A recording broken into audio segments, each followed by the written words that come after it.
नगवा डसले बाट रोहित के फुलवरिया में, काशी बीच सहरिया में ना।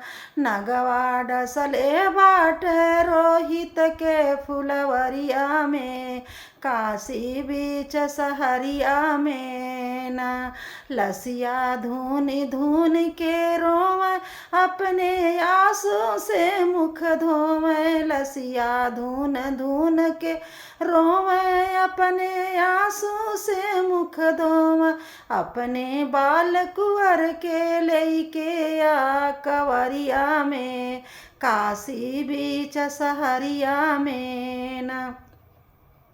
अपने बाल कुंवर के लेके आ कवरिया में, काशी बीच सहरिया में ना।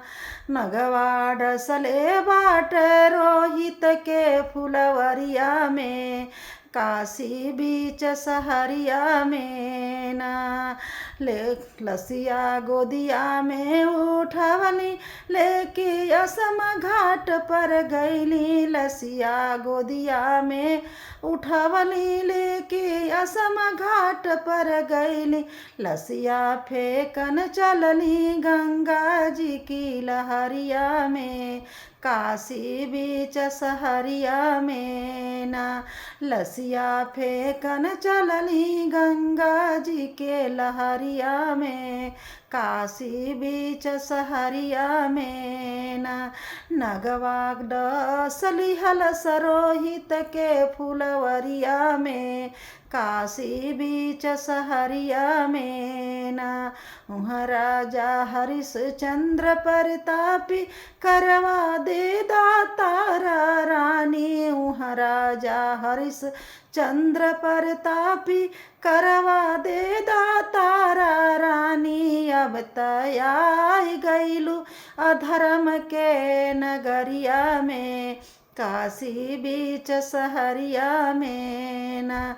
अब तयाई गईलू अधर्म के नगरिया में, काशी बीच सहरिया में ना। नगवा डसले बाट रोहित के फुलवरिया में, काशी बीच सहरिया में ना।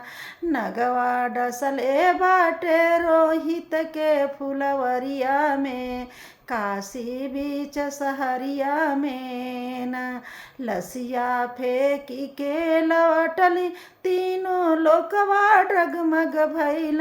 लसिया फेंकी के लौटली, तीनों लोकवा डगमग भइल। अब तयाई गईलू अधर्म के नगरिया में, काशी बीच सहरिया में ना। अब तयाई गईलू अधर्म के नगरिया में, काशी बीच सहरिया में ना। नगवा डसले बाट रोहित के फुलवरिया में, काशी बीच सहरिया में ना। नगवा डसले बाट रोहित के फुलवरिया में, काशी बीच सहरिया में ना।